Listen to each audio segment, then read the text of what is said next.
안녕하세요. 자, 오늘 특별한 손님을 모셨습니다. 여러분, 2학년 몇 반이시죠? 네, 전 4반 담임입니다. 네, 4반 담임 선생님, 역사과의 김예인 선생님을 특별하게 모셨습니다. 박수! 선생님, 네. 융합 수업에 응해주셔서 너무나도 감사합니다. 아닙니다. 저야말로 감사드립니다. 선생님께서 긴장을 많이 하셨어요. 처음으로 방송 촬영하는 거라. 네, 맞아요. 여러분들은 선생님 얼굴을 많이 봤는데 이제 더 이상 제 얼굴 말고 이제 오늘은 예인쌤 얼굴 집중적으로 좀 봐주시길 부탁드릴게요. 굉장히 부담스럽네요, 제가. 네. 저희 오늘 사실 선생님이랑 얘기 나누려고 했던 부분이 바로크였잖아요. 네, 맞아요. 근데 지금 2학년 학생들이 어느 파트를 배우고 있어요? 지금 중간고사 때까지 중세 딱 끝났어요. 아, 르네상스 직전. 르네상스를 이제 배우고 바로크로 들어갈 거라 간격이 조금 있긴 하네요. 그렇죠. 미술사는 지금 바로크까지 전부 다 끝났거든요. 이때 선생님께서 얘기해 주신 부분들이 많이 도움이 돼서 학생들이 질문도 많았는데 선생님 개인적으로는 되게 좀 뜻깊고 보람스러운 수업이었어요. 아, 쌤이요? 네, 저 그래서 선생님한테도 되게 감사했습니다. 그래요? 그럼 제가 이제 앞으로 감사해야겠네요, 쌤한테. 제가요? 제가 뭘 해야 되는 거죠? 불안하게? 이미 르네상스와 바로크를 하셨다고 하니까 이제 르네상스를 가볍게 제가 한번 다뤄보도록 하겠습니다. 학생들이 르네상스를 너무 많이 힘들어했어요. 그래요? 제가 너무 미안했어요, 수업을 하면서. 선생님께서 한 번 더 짚어주시면 너무나도 감사하겠습니다. 네. 자, 그러면 지금까지 봤던 미술사에서 바로크 같은 경우에는 지역을 다룰 때 보통 미술사에서는 회화 위주로 전개가 되거든요. 그래서 이탈리아랑 스페인을 하나로 국여권으로 묶었고 그리고 스페인의 속국이었던 플랑드르 지역 그리고 네덜란드 이렇게만 설명을 했어요. 되게 많이 설명하셨는데요? 큰 게 국가였는데 제가 근데 궁금한 건 세계사에서는 플랑드르 지역이나 네덜란드는 크게 다루지 않는 걸로 알고 있거든요. 네, 맞아요. 사실 종교전쟁 때 말고는 잘 등장하지 않죠. 그럼 바로크 시대라고 했을 때 세계사에서 주로 다루는 국가는 어디인가요? 저는 사실 제가 뭐 미술을 잘 알지는 못하지만 네. 바로크 하면 떠오르는 거는 프랑스? 네, 프랑스. 루이 14세? 제가 방송 때 네. 얘기했는데 그 루이라고 하면 안 된대요. 아, 그래요? 왜요? 프랑스어 선생님께서 로이라고 해야 된다고. 네. 죄송합니다, 여러분. 아, 정말 민망해라. 어떡해요, 저 수업 이제 그렇게 발음 못한다고요. 매도 이제 루이 13세 할 때는 루이 13세, 루이 14세 이렇게 해주시면 될 것 같아요. 알겠습니다. 네. 그러면 오늘 저희 바로크를 제가 사실 프랑스 바로크를 지난 시간에 한번 학생들한테 설명을 해줬어요. 네. 아주 간략하게 1시간도 안 되는 분량으로 설명을 하다 보니까 학생들이 좀 궁금한 내용도 많을 것 같고 세계사에서도 다룬다고 하니까 한번 오늘은 바로크 프랑스에 대해서 한번 얘기해 볼까요? 그럼 질문 하나 드려도 될까요? 네. 미술 시간에 오셨으니까 혹시 바로크 미술 중에 선생님께서 좋아하시는 작품 하나만 꼽으신다면 작품이요? 회화요? 건축이요? 아무거나요. 저는 베르사유?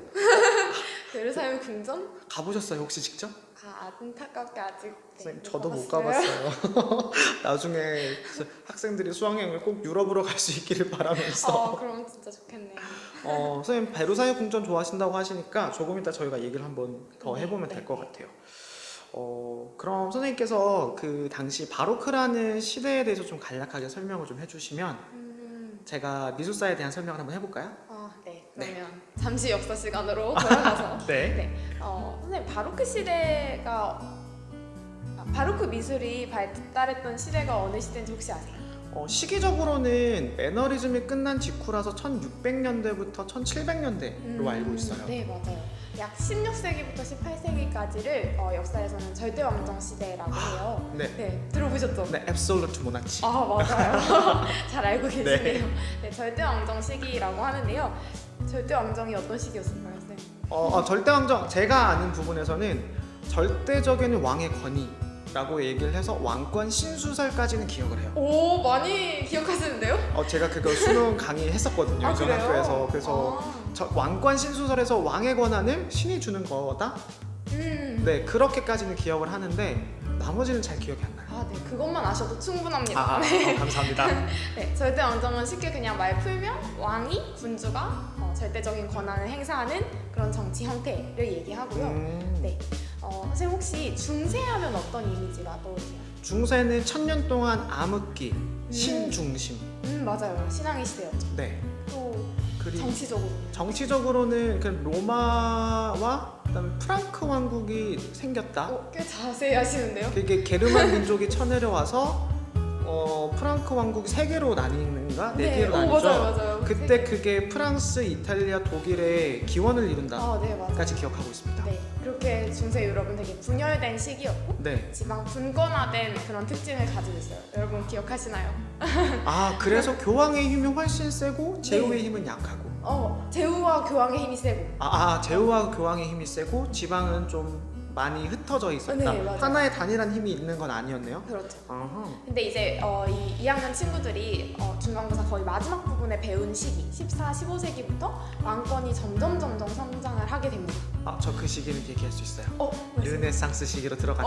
맞아요. 미술사에서는 그렇죠. 네. 그리고 나서 이제 바로크 이제 절대왕정 시기에 왕권이 정점에 이르게 되는 거죠. 그럼 왕권이 가장 융성했던 시기를 바로크라고 얘기를 해도 될까요? 그럴 것 같아요. 유럽에서 가장. 그리고 이 시기를 넘어가게 되면 이제 시민들 그리고 의회의 힘이 성장을 하면서 그렇죠. 지금과 같은 근대 국민 국가가 나오게 되는 거죠. 그럼 그때 근대 국민 국가로 가는 때 이제 프랑스 혁명이나 미국 혁명이나 영국에서는 솔즈베리 대성당에 있는 마그르나 뭐죠? 카르타. 네, 맞아요. 마그르나 그런 것들이 여기서 해당이 되겠네요. 그렇죠. 혹시 역사 아니요. 전공하셨나요? 전 미술사 전공입니다. 너무 잘 알고 계셔가지고. 네. 그래서 절대왕정 시기는 중세와 근대의 과도기 중간적인 시기라고 볼 수 있어요. 왕의 권위가 점점 하늘 향해서 뿅 날아가고 있는 단계. 그렇죠. 네. 그래서 아까 선생님 말씀하셨듯이 왕권 신수설이 사상적으로 왕의 그런 절대적인 권위를 정당화시켜주고요. 네. 신이 왕에게 어마어마한 권한을 부여했다 이렇게. 신기하다. 그리고 왕권이 이렇게 강화되고 중앙 집권화되기 위해서는 필요한 두 가지가 있어요. 뭘까요? 왕에게 힘이 모아지기 위해서. 일단 군대? 가장 맞아요. 먼저? 군대. 항상 준비되어 있는 군대, 상비군이 필요하고요. 왕의 명령에 따라 바로 움직일 수 있는. 상비군. 그리고 왕한테 충성을 바칠 수 있는 왕의 신하. 그리고 뭐라고 할까요? 대신? 그쵸. 대신과 같은 왕의 신하들, 관료들. 관료라고 하는구나. 네, 그래서 관료제와 이제 상비군이 또 제도적으로 뒷받침을 해주고 있습니다. 그리고 마지막으로 경제적으로는 제가 역사 시간에 자세히 다루겠지만 혹시 아세요? 잘 모르겠어요. 중상주의. 중상주의라고 해가지고 상업을 중요하게. 상업을 중요시해서 상공 시민 계층이 이제 돈을 많이 벌 수 있도록. 그거 하니까 생각나는 게 확실히 미술사에서는 상인들이 많이 성장을 했다라는 걸 바로 그때 알려주긴 해요. 진짜요? 특히 네덜란드 지역이 당시에는 무역의 중심지였잖아요. 맞아요. 그때 네덜란드에서 이제 먹고 살아야 되는 문제들이 생기다 보니까 그때 네덜란드는 신교였잖아요. 네네. 신교 칼뱅파나 루터파의 영향을 받은 신교가 융성하다 보니까 화가들이 더 이상 성상화를 그릴 수가 없었거든요. 그래서 먹고 살기 위해서 그림을 그렸다. 그래서 장르화라는 게 등장을 했다. 이렇게 연결이 되거든요. 그럼 상인 계층의 성장과 네. 이제 화가들의 어떤 네네. 미술의 그리는 대상? 창작 과정이 이제 중상주의 영향을 받아서 더 이상 성상화가 아니라 일반적인 우리가 관찰할 수 있는 그림들이 그려졌다라고 얘기를 많이 해요. 이렇게 연결되니까 되게 신기하다. 그러니까요. 그래서 이 시기에 상인들이 절대왕정 시기에 굉장히 성장을 하죠. 왕권의 보호 아래에서. 돈도 많이 냈겠네요. 그렇죠, 맞아요. 역시. 그러면 질문. 네. 관료제와 상비군을 유지하려면 굉장히 많은 돈이 필요하거든요. 네네. 거대한 조직이기 때문에. 네. 혹시 이 돈은 어디서 났을지 한번. 아무래도 방금 얘기하셨던 상인들 계층 아닐까요? 네, 맞아요. 그래서 상인들로부터 이제 지원을 받아서 상인들과의 협력 속에 절대적인 왕권이 성장을 해가게 됩니다. 신기하다. 예술에서도 근데 사실 바로크적인 특징은 그런 중상주의의 영향도 있지만 왕의 권한을 되게 높이려고 했던 의지들도 많이 등장을 하긴 했어요. 회화에서도 그렇고. 선생님이 아까 얘기하셨던 베르사유 궁 같은 경우에도 프랑스 왕의 권한을 좀 강화시키려고 했던 측면이 있는 것 같아요.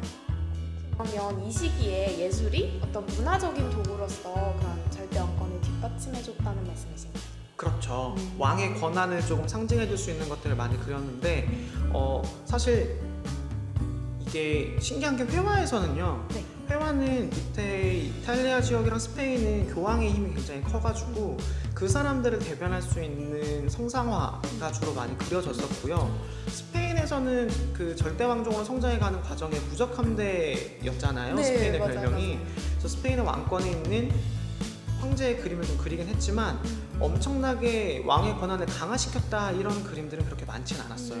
오히려 오늘 저희가 다룰 내용인 프랑스에서 네네. 더 많은 내용이 나왔던 것 같아요. 생각해보니까 절대 군주들의 초상화도 엄청 화려했던 어. 것 같아요. 네. 그러면 저희가 자연스럽게 넘어갈 수 있겠네요. 아 그래요? 약간 조작의 냄새가 나긴 하지만 아 저 지금 즉흥적으로 생각한 건데. 그러면 저희가 오늘 얘기하기로 했던 대표적인 나라의 가장 유명한 절대 왕정의 황제에 대해서 한번 얘기해 볼까요? 좋아요. 누가 있을까요? 루이 14세. 발음 못하겠네요. 로이 14세. 네. 그분이요. 네. 한번 루이 14세. 소환해 볼까요? 네. 루이 14세에 대해서 선생님 한번 얘기해 주시겠어요?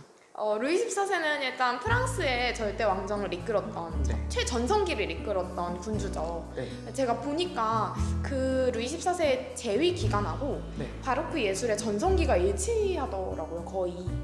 아, 진짜요? 네. 우와. 17세기 중반? 아, 1650년대?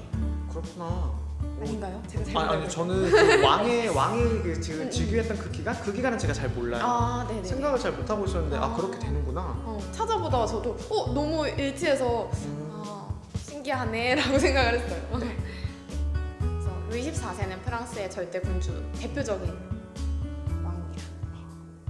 루이 14세가 근데 제가 알기로는 5살에 즉위했다라고 들었거든요. 아 그래요? 굉장히 어린 나이에 즉위했다. 네네네 그쵸. 이제 섭정을 받죠. 네. 그럼 그 더 어린 나이에 왕이 되고 나면은 아무래도 주변에 다른 힘 있는 사람들한테 끌려다닐 법도 한데 어떻게 이렇게 왕이 됐을까요? 힘 있는 왕이 됐을까? 좀 그게 잘 궁금해요. 루이 14세에게는 좀 조력자들이 옆에 있었어요. 좀 그렇게 어린데도요? 네, 뛰어난 그런 옆에 신하들이 있었어요. 대표적인 사람이 재무장관이었던 콜베르라는 사람이 있거든요. 저 콜베르 알아요. 뭐야 이 사람? 아니 콜베르는 들어봤어요. 그래요? 미술사에서도 중요하게 다뤄요.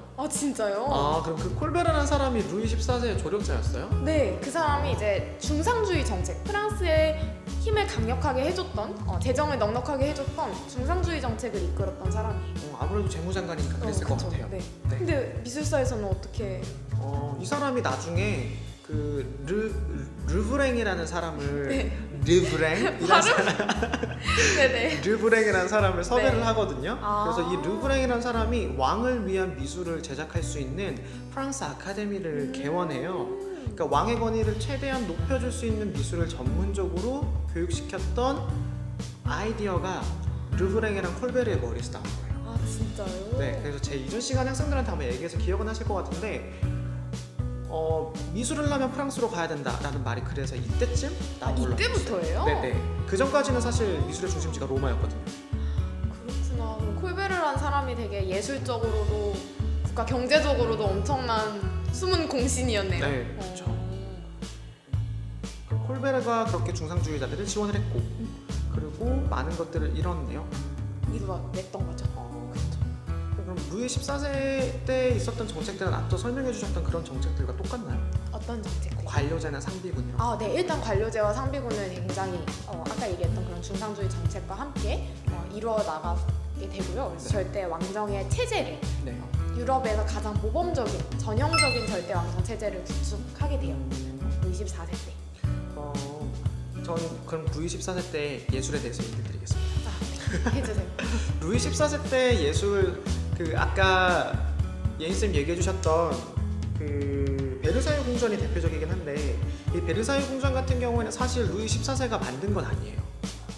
그래요? 아마 이제 역사에서는 건축에서 그냥 베르사유 궁전이 바로크의 대표적인 그 건축이다라고만 얘기를 하시는데 네. 사실 건축물은 루이 13세 때 먼저 만들어져 있었어요.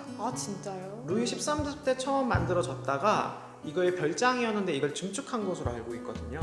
근데 이 증축도 콜베르가 시켰어요. 그래요?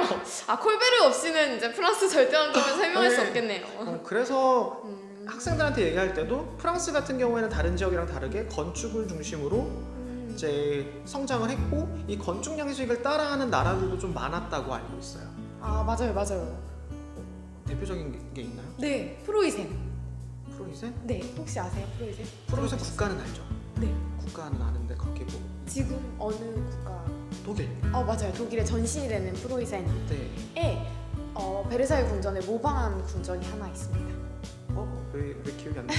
그런 게 있나요? 상수시 궁전이라는 게 있어요. 네. 기억났다. 상수시. 제 친구 이름이 상수라 가지고 맨날 상수시라고 상수시 궁전. 궁전. 저 이거 제 기억합니다. 친구가 고등학교 때 이름이 김상수였어 가지고 상수시 궁전 이렇게 외웠어요. 그렇게 외우셨군요. 그때부터 남달랐어. 그러니까요. 이름이 참 곳곳에서 바보.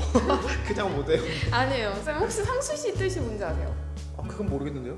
근심이 없다라는 뜻도 있대요. 상수시가 그러면 근심이 없다. 그러면 상수시는 제가 기억나는 건 조금 이따 한번 얘기를 해보고. 네네네. 베르사유 궁전은 사실 베르사유가 큰 뜻은 없는 걸로 아는데 혹시 무슨 뜻이 있는 걸 아시나요? 잘 모르겠네요. 그냥 저는 프랑스 파리 근교에 있는 작은 네, 맞아요. 도시 정도로 맞아요, 알고 맞아요. 있거든요. 저도 그 정도는 알고 있습니다. 자, 그럼 우리 베르사유 궁전에 대해서 좀 더 얘기를 해보자면 그 학생들이 사실 그 구조도를 지난 시간에 받아서 아마 알고 있을 건데요. 이게 처음에 중축됐을 때는 뭐만 있었냐면 거울의 방과 전쟁의 방 그리고 왕의 침실 이렇게 되어 있는 디귿자 형태밖에 없었다고 해요. 그러다가 콜베르가 중축을 시키고 또 나중에 개관을 하면서 양쪽으로 난리가 점점 확장이 됐다고 하거든요. 그래서 보면 약간 옴문이 뭔지 아시죠? 네네네, 알죠. 그 M자형 구조에다가 근데 이것보다 더 중요한 건 절대적인 왕정이잖아요. 네네. 근데 절대 앱솔루트 그래서 완벽한 절대성을 보여주기 위해서 정원을 굉장히 절대적으로 기하학적으로 명료하게 만든 걸로 기억합니다. 굉장히 잘 이해가 되는데. 여러분 절대적으로 네. 절대 여기서 벗어날 수 없어. 이 법칙에 날 맞춰야 돼. 약간 이런 느낌으로 전개했던 걸로 기억해요. 느낌이 약간 오네요. 절대 왕정스러운 그런 느낌이. 그래서 장식들도 그렇고 굉장히 크고 웅장하게 만들었던 걸로 알고 있어요. 하나 혹시 대표적인 거 소개해 주실 수 있으신가요? 거울의 방 이미지를 아마 여러분들 찾아보시면 알 텐데 거울의 방은 창문 맞은편에 거울을 배열해놔서 거울의 방이라고 하거든요. 근데 그 거울의 방에 있는 공예품들이 굉장히 아기자기하고 세밀하다기보단 장식들도 선들도 굉장히 힘이 크게 곡선이 이런 곡선은 조금 아기자기한 그쵸, 곡선이잖아요. 약간 힘이 없어 보이죠. 바로크의 근데 곡선은 빵빵빵 넘어가는 이런 느낌이에요. 그래서 웅장하고 장엄한. 전쟁의 방에 있는 그 거울의 방에 있는 모든 장식품들이 금빛인데 굉장히 크고 웅장하게 만들어져 있는 걸로 알립니다. 그렇구나. 금빛. 뭔가 느낌이. 그리고 루이 14세를 태양신에 비유한 장식도 있다고. 네, 얼핏 제가 들었거든요. 좀 미술사 저부터 더 잘하시는. 아니 제가 서양 미술사 교양 강의를 대학교 때 들어가지고. 저희 지금 칭찬 타임인가요? 주어들은 서로 칭찬 하나씩 해야 되는 건가요? 감사합니다. 태양왕 문의해가지고 정중앙 얼굴 동그랗게 뾰종 이렇게 되어 있으면 네. 양쪽으로 이렇게 뾰로롱 이렇게 나가는 태양 무늬 얼굴이 있거든요. 좀 사진 안 봐도 될 것 같아요. 제가 이미지 위에 첨부해드렸어요. 네. 그 동그란 태양신의 얼굴을 상징을 했던 게 일단 자기 자신이 태양이다. 그리고 자기가 발레를 굉장히 좋아했단 말이에요. 맞아요. 젊은 춤을 잘 췄는지는 잘 모르겠어요. 자기 그 예술을 너무 사랑하니까 젊은 나이에 자신을 뽐낼 수 있는 방법으로 발레를 하는데 그 발레도 자신의 태양인 걸 상징하는 그런 네, 맞아요. 발레였던 걸로 기억하거든요. 그래서 아폴론 분장. 맞아. 그래서 자신의 얼굴에 금빛칠을 했어요. 그래서 그 금빛칠을 했던 얼굴을 본떠서 그 문양을 만들었어요. 그럼 이게 거기서 나온 거. 네, 이게 어디 부착되는지 아세요? 거기까지. 베르사유 정원 들어가는 문이랑 베르사유 입구에 걸려 있어요. 문에. 역시 딱 정면에 입구에. 들어왔을 때 이 입구에서는 나만 볼 수 있어를 강조하기 위해서 만들었다고 합니다. 나를 봐라. 그렇죠.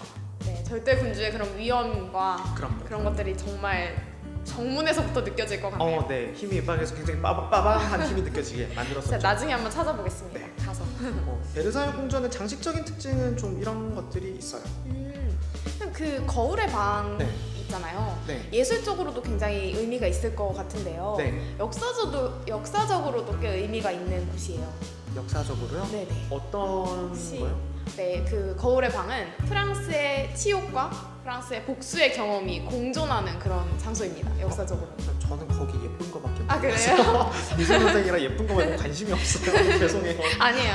그래서 일단 19세기에 아 나중에 한참 지나서. 네, 좀 뒤에 나중에 이제 프랑스가 프로이센하고 싸워요. 조금 네. 이따 볼. 근데 이제 패배를 잠시 하거든요. 네. 그리고 나서 이제 프로이센의 왕이 남의 궁전에서 네. 독일 제국의 황제로 즉위를 하게 됩니다. 그게 거울의 방이에요. 거기가. 베르사유? 네, 베르사유 궁전의 거울의 방에서 그렇게 즉위를 해요. 와 이거 약간 그 느낌인데 우리나라 덕수궁에서 일본 육도 히로부미가 쳐들어온. 네, 저 비유가 참 화나는데 갑자기? 그러니까요. 그럼 이게 치욕인 거죠? 그렇죠. 근데 그 치욕을 이제 한 1세기 정도 지나서 조금 1세기까지는 아니고 조금 지나서 그래도 프랑스가 꽤- 갚아줍니다. 꽤 걸렸는데요? 네, 꽤 걸렸어요. 근 바로 100년인데? 그렇죠. 1차 세계대전이 끝나고 나서 네. 네, 독일의 패배로 끝났죠. 그리고 나서 독일의 완전한 패배를 상징하는 그런 베르사유 조약 베르사유 조약! 맞아요. 독일에게 굉장히 불리했던 조약. 네. 그게 바로 이 궁에서 네. 이거 노렸네. 프랑스가 노렸네. 그랬나요? 이거 프랑스에서 네, 가만 그런 곳이에요. 그런 곳이구나. 대단하네. 네, 역사적으로는 그런 의미가 있습니다. 어쩐지 프랑스는 근데 주변국들이랑 다 사이가 안 좋은 것 같아요. 양국이랑도 사이 안 좋고. 최대 라이벌이죠. 그렇죠. 영국. 독일이랑도 사이 안 좋고. 따지면 다 같은 계열 아니에요? 그렇죠. 근데 그만큼 프랑스가 강했던 국가였기 때문에 적이 많았던 걸로. 근데 우리나라가 할 말은 아닌 것 같아요. 네, 그러네요. 자, 그럼 다음으로 넘어가서 아까 얘기하셨던 상수시 궁전. 네. 상수시 궁전 근데 그럼 그것도 상수시는 근데 제가 알기로는 그게 로코코 양식인데? 그래요? 네. 잠깐만 시기적으로도 조금 지나서인 것 같긴 해요. 맞아요. 여기서 절대왕정의 동유럽과 서유럽의 차이가 나타나요. 아 그래요? 네. 서유럽에서는 절대왕정이 16, 17세기에 융성을 하게 되고요. 네. 동유럽에서는 조금 늦게 17, 18세기에 이제 절대왕정이 꼽히게 됩니다. 아 그럼 당시에 독일은 동유럽권으로 그렇죠. 네. 지금은 서유럽권으로 분류가 네, 되는데 맞아요, 당시엔 맞아요. 동유럽권으로. 당시에는 동유럽 쪽에 조금 속해 해요. 그 땅 위치 때문에 그런 거죠. 그렇죠. 생각해보니까 그 당시에 독일 지도를 보면은 그 미술사 지도도 그렇고 보면은 지금 약간 네덜란드에서 훨씬 동쪽. 네. 그래서 무슨 슬라브족들이 사는 네 지역? 맞아요. 그쪽에 헝가리, 네. 오스트리아 이렇게 다 체코 이런 지역을 다 포함하기 때문에 그래서 동유럽이었구나. 그래서 네. 동유럽이 한 세기가 지나서. 네 조금 늦게. 오. 그리고 서유럽의 절대왕정, 특히 이 루이 14세 프랑스의 절대왕정을 모델로 해서 이제 동유럽에서도 절대왕정이 나타나요. 그러니까 시간이 좀 다소 걸릴 수밖에 없었겠네요. 네. 그리고 그 동유럽에서 성장했던 대표적인 국가, 절대왕정을 이루었던 국가가 바로 프로이센입니다. 소세지의 나라. 네. 프러시아. 네. 지금 독일의 전신이죠. 프러시아. 거기서 그럼 이 상수시 궁전이 그럼 한 세기 뒤에 만들어졌기 때문에 그래서 그렇구나 이해가 된다. 근데 저도 이해시켜 주세요. 그래? 근데 상수시 궁전을 누가 만들었어요? 바로 그 프로이센의 절대 군주였던 프리드리히 2세. 프리드리히 네. 2세. 네, 만들어집니다. 네, 그분 썰 많잖아요. 어떻게 잘 아세요? 이상한 것만 알아요. 그래요? 얘기해 주세요. 루이 14세라면 저 이상하게 황제들에 대해서 네. 그 시험에 나올 만한 거는 모르고 네. 다 이상한 거밖에 몰라요. 전 이상한 그런 얘기 좋아해요. 해주세요. 잠깐만 그럼 루이 14세부터 한번 얘기를 해봐요. 루이 14세요? 루이 14세 이상한 거 아시잖아요. 루이 14세. 제가 물어보니까 기억하셨잖아요 저번에. 그렇죠. 옆에 가기 두려운 존재였다고 네, 옆에 가면. 하더라고요. 내 냄새가 그렇게 났다고. 그러니까요. 왜 냄새가 났을까요? 안 씻었나? 제가 아는 하나는 루이 14세가 이가 없었다고. 왜요? 썩어서? 썩었는데 이게 이 치통이 너무 심하니까 이거 그럼 틀니를 하던가 뭐 다른 약을 처방해야 되는데 주치의가 이를 다 뽑아버렸대요. 그래서 음식을 못 먹었대요. 그래요? 그 음식을 제대로 못 씹으니까 소화도 제대로 안 될 거 아니에요. 네네. 장 트러블이 장난이 아니었고 그렇구나. 그 당시에 루이 14세 초상화 제가 지금 하나 가져오긴 했거든요. 네네네. 하이힐 신고 있었잖아요. 맞아요. 뛰기 유명하죠. 쉬웠을까요? 어땠을까요? 뛰기 힘들지 않을까요? 그러면 갑자기 장 트러블이 일어나면 어떨 때까지. 세상에. 그쵸. 그래서 네. 많이 지렸다고 들었습니다. 정말 안타까운 절대 군주의 또 다른 면모네요. 네. 절대군주인데 절대적으로 옆에 가기 싫어. 그니까요. 자 그럼 프리드리히 2세에 대해서 한번 얘기를 해볼게요. 네, 프리드리히 2세는 저는 뭐 숨겨진 다른 얘기는 잘 모르겠고요. 좀 엄격하게 컸다라고만 들었어요. 네, 전 아버지한테 맞고 자랐다. 네. 그리고 아버지가 사형시키려고 했다라까지 들었어요. 거기까지요? 네. 네, 이게 프리드리 2세 관련돼가지고 여러 가지 썰이 있는데 취향이 굉장히 여성적이고 맞아요. 우리가 생각하는 독일 사람에 대한 이미지가 있잖아요. 네네. 예인 쌤은 독일 쌤에 대해서 어떤 이미지를 가지고 있어요? 뭔가 좀 젠틀하고 하얗고 키 크고. 우울하고 딱딱하다는 느낌은 없으세요? 독일인이요? 네. 전 독일하면 철학자들 때문에 독일이 철학으로 굉장히 유명하잖아요. 네네네. 뭐 헤겔이나 그런 그쵸. 사람들 때문에 그 약간 우울하다, 그다음에 되게 딱딱하다 이런 이미지가 되게 강해요. 그렇구나. 그랬는데 그래서 프러시안 그 당시 프러시아 프로이센 그쪽에서는 되게 남자는 우리나라처럼 남자는 꼭 이래야 돼라는 문화가 굉장히 강했다고 들었어요. 근데 프리드리 2세는 어릴 때부터 취향이 굉장히 여성적이었다고. 맞아요. 플루트 좋아해요. 플루트. 네. 그 그림 말하시는 거 아니에요? 네, 맞아요. 옆에 천봉. 보여주세요. 그리고 그 프리드리 2세가 굉장히 여성적 취향이라서 독일에 있는 문화들보다는 프랑스에 있는 문화를 굉장히 좋아했다. 맞아요. 프랑스 문화에 굉장히 심취한. 그래서 되게 여성적인 취향을 지니고 있어서 아버지가 되게 싫어해가지고 그 분명히 우리나라로 치면 왕자 세자잖아요. 그렇죠. 그래서 프로이센을 탈출하려고 감행하다가 잡혔대요. 근데 거기서 아버지가 너무 불같이 화내서 넌 내 아들이 아니야 이래가지고 사형시키려고 했는데 다른 사람들이 막았다 정도까지. 그리고 나서 성격이 완전히 바뀌었다고 하더라고요. 그리고 나서 진짜 정말 독일 군주의 모범으로 성장을 해요. 그리고 군사적으로도 뛰어나고. 네. 양아치 아니었어요? 전 되게 양아치인 줄 알았는데. 다른 사람의 입장에서 보면 양아치일 수 있지만 안 돼. 독일인의 입장에서 독일인 보면 입장에서는 굉장히 애국적인 독일인으로 성장을 하게 됩니다. 저 같은 학생 어떠세요? 괜찮으세요? 저는 좋아요. 이런 비판적인 관점을 가진 학생 정말 마음에 드네요. 힘드신 것 같은데 지금? 아니야, 괜찮아요. 그렇구나. 그래서 프리드리히 2세가 이렇게 발전을 독일을 그러면 제거를 시켜서 절대왕정으로 발전을 시킨 거네요? 그렇죠. 네. 잠깐 그의 업적에 대해서 얘기를 하고 갈까요? 그럼? 네, 얘기해주세요. 네, 물어보려고 그랬는데. 진짜요? 네. 아마 친구들이 지금 독일 지역에서 네. 배웠던 거는 홀리로만 엠파이어 정도일 거예요.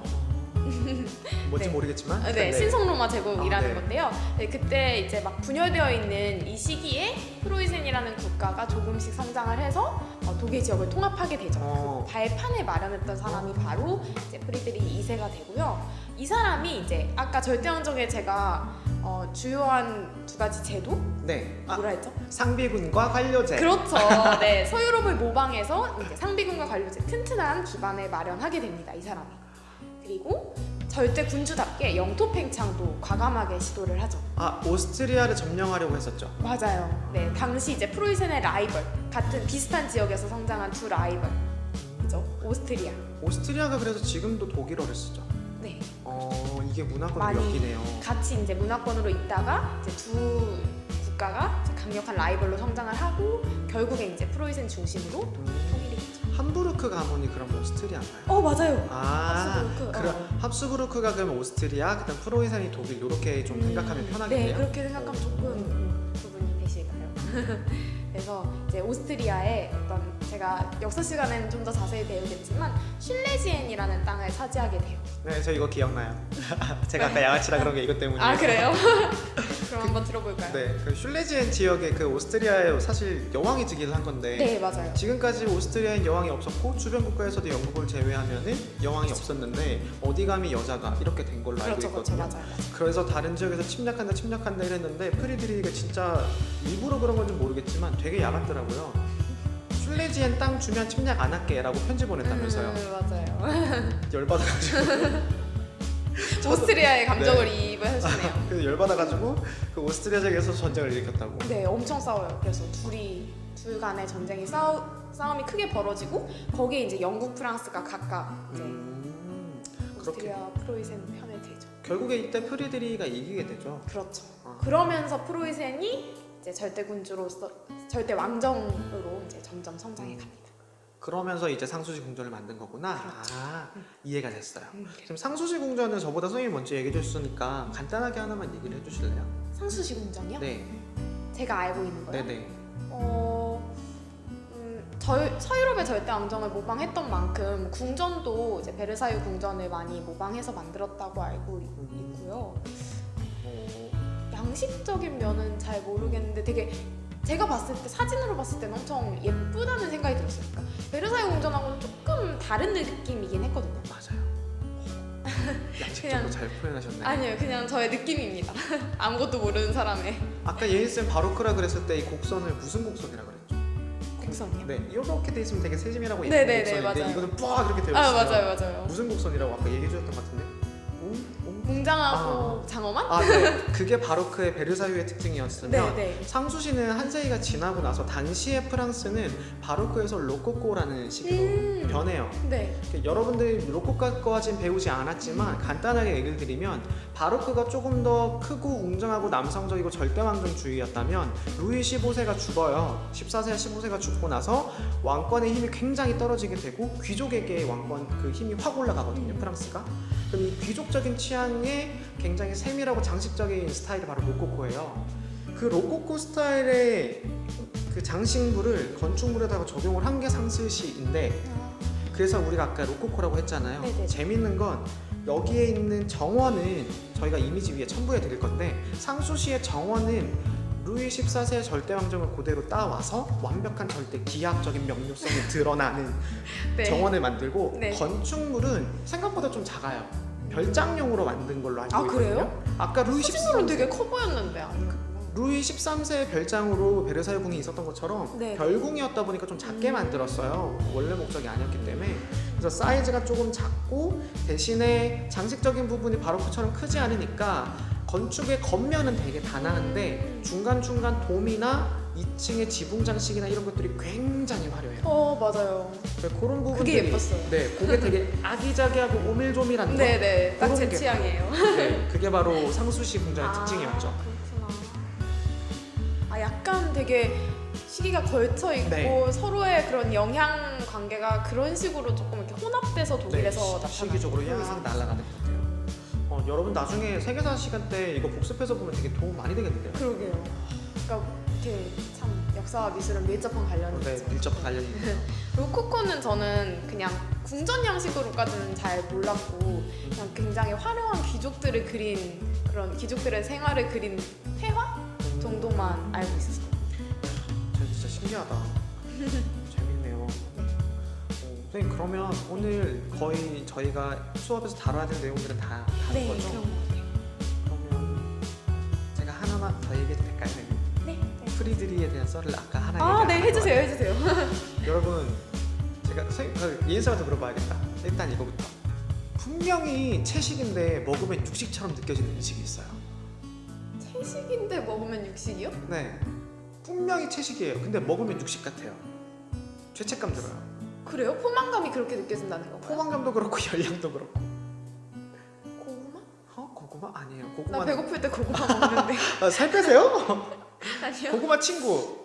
감자. 네. 감자. 감자튀김 먹을 때마다 그렇게 맞아. 양심에 맞아요. 찔리잖아요. 막 살찔 것 네, 같고. 맞아요. 갑자기 이해가 되네요. 공감 못하는 사람도 있을 건데 사실 이 감자가 원산지가 어딘지 아세요? 원래는 이제 라틴 아메리카 쪽. 네, 라틴 아메리카. 그래서 거기에 남미 쪽에서 안데스 문명 쪽에서 길러서 먹던 작물이잖아요. 이게 유럽으로 처음 들어왔을 때가 바로 바로크 시기예요. 설마 프리드리. 네. 이게 프리드리랑 관계가 있는 게 프리드리가 아까 전쟁 끝나고 나서 그 슐레지엔 그 네네네네. 점령을 하든지 말든지 뭐 전쟁을 해가지고 네네, 끝났잖아요. 그렇죠. 어찌됐든 간에 전쟁에 이겼지만 너무 국토가 황폐해져가지고 먹을 게 없는 상태예요. 근데 구황작물이었던 감자가 굉장히 잘 자라니까 이걸 어떻게 하면 사람들에게 먹을까 고민을 하고 일단 먹으라 그랬는데 생전 처음 봤는데 심지어 못생겼어. 그 악마의 열매? 그렇게 못생기진 않아. 지금 우리 입장에선 너무 감사하죠. 근데 그러니까요. 당시엔 그랬대요. 그래서 그걸 보고 못 먹겠다고 평민들이 안 먹고 버리기 시작하는 거예요. 그러니까 프리드리가 머리를 싸낸 거죠. 어떻게 하면 이걸 사람들에게 먹게 할 수 있을까? 무슨 짓을 했을까? 이거 웨인서 마실 것 같은데. 사람들한테 어떻게 먹게 했냐고요? 네, 일반적으로 평민들에게 이걸 어떻게 먹이면 좋을까? 제가 아직 거기까지. 이거 사실 저는 서프라이즈에서 봤어요. 뭐예요? 뭔 짓을 했냐면 네. 그 귀족들한테만 주면서 귀족들 너네만 먹어. 아무도 못 먹어. 어디서 들어본 것 그쵸, 같아요. 그쵸. 네네네네. 맞아요. 그래서 그렇게 했더니 사람들이 뭐야 이거 뭔데 귀족만 먹어 맞아. 이렇게 괜히. 돼서 그때부터 먹기 시작했다 얘기를 하더라고요. 오늘 저희 얘기 30분 정도 다 진행을 했는데 예인쌤 네. 마무리하시나요? 네, 추가적으로 이제 학생들에게 꼭 얘기해 줘야 될 부분이 있다. 어떤 부분이 있을까요? 추가적으로 일단 그냥 제가 오늘 선생님이랑 얘기를 하면서 네. 그냥 느꼈던 건데요. 네. 되게 절대왕정 시기에 네. 여러 가지 이제 그런 절대적인 왕권을 뒷받침하는 여러 장치들이 있지만 네. 그 중요한 한 축이 또 예술이었던 것 같아요. 감사합니다. 그런 생각이 들더라고요. 그래서 궁전도 또 문화의 중심지가 되거든요. 루이 14세의 궁전에서 이제 귀족들이 다 모여서 맞아요. 이제 루이 14세가 정한 왕이 정한 그 궁정 예절에 따라서 다 생활을 해야 되고 그렇죠. 그래서 또 프리드리히 2세도 이제 상수시 궁전에서 사람들을 모아놓고 그들과 이제 얘기하고 교류하고 뭐 이런 모습들이 보이거든요. 네. 그래서 예술이 그런 국가 단위로 가장 큰 영향을 미쳤던 시기인가 하는 그런 생각이 좀 들었어요. 이 시기가 절대왕정 맞아요. 시기가. 맞아요? 국가 주도로 진짜요? 뭔가 설명되는 시기는 사실 프랑스 이 바로크 시기 말고는 없어요. 진짜요? 바로크 이후로는 여러 가지 사조들만 등장하지 국가 단위로 무슨 예술을 만들었다가 더 이상 등장하지 않아요. 진짜요? 저 진짜 엄청난 걸 발견했네요. 네, 그렇구나. 학생들도 그런 게 이탈리아 때는 북유럽이냐 이탈리아냐 이렇게만 공부를 했고요. 바로크 지역 가게 돼서 국가로 얘기를 하다가 이제 로코코로 가게 되면 이제 프랑스 안에서 예술이 워낙에 발전하니까 안에서만 이제 무슨 이즘이라는 게 처음으로 등장하는 것도 프랑스거든요. 오, 대단한데? 그냥 느낌이 제가 놀랐습니다. 아니에요. 저도 엄청 놀랐어요. 되게 약간 엄청 많은 썰을 알고 계셔가지고 네. 제가 원래 이렇게 비주류 썰에 좀 유명합니다. 재밌었습니다. 너무. 그리고 저는 반대로 예술사를 가르치면서 이제 학생들에게만 가르치는 게 아니라 대학원생들이나 대학생들의 강의도 나갈 때 항상 얘기하는 게 미술 한다고 미술사만 공부해서 되는 게 아니라 미술은 정치, 경제, 전쟁 이거의 최종 마지막 단계가 예술이라고 얘기를 해요. 그래서 항상 저도 공부할 때 세계사나 한국사, 동아시아사를 정말 열심히 공부했거든요. 진짜요? 그래서 그걸 바탕으로 예술을 이해해야지만 당시의 맥락적인 것들을 이해할 수 있다고 했는데 이게 오늘 융합 수업이 학생들에게 좀 많이 도움이 됐었으면 좋겠네요. 그러게요. 앞으로 우리가 배우게 될 절대왕정 조금 더 저랑 자세히 배우겠지만 그때 좀 도움이 되면 좋을 것 같아요. 우리가 절대왕정 역사 시간에 배울 때는 이제 오늘 다루지 않은 서유럽의 절대왕정 다른 국가들 혹시 아까 언급하신 영국이랑 응. 스페인이나 그렇죠. 네덜란드 그런 국가들 그리고 동유럽의 이제 프로이센과 러시아 등의 국가들을 비교해서 살펴볼 거예요. 역사에선 또 비교가 중요하거든요. 그래서 동서유럽의 특징을 비교하면서 볼 거고요. 예습 겸 제가 한 가지만 간단하게 말씀드리자면 루이 14세와 프리드리히 2세로 대표되는 서유럽과 동유럽의 절대 군주의 모습을 여러분이 절대왕정을 다룬 부분에 자료 3번과 자료 4번에 나와 있으니까 여러분이 한번 읽고 느낌이 어떻게 다른지 생각하고 우리 절대왕정 수업 듣도록 합시다. 오늘 그럼 여기서 마무리할까요? 네. 이제 오늘 나와주셔서 너무 감사하고요. 여러분 많이 배웠습니다. 여러분들도 오늘 강의 좀 힘들었을 텐데 그래도 재밌게 한번 봐주세요. 자 그러면 안녕. 안녕.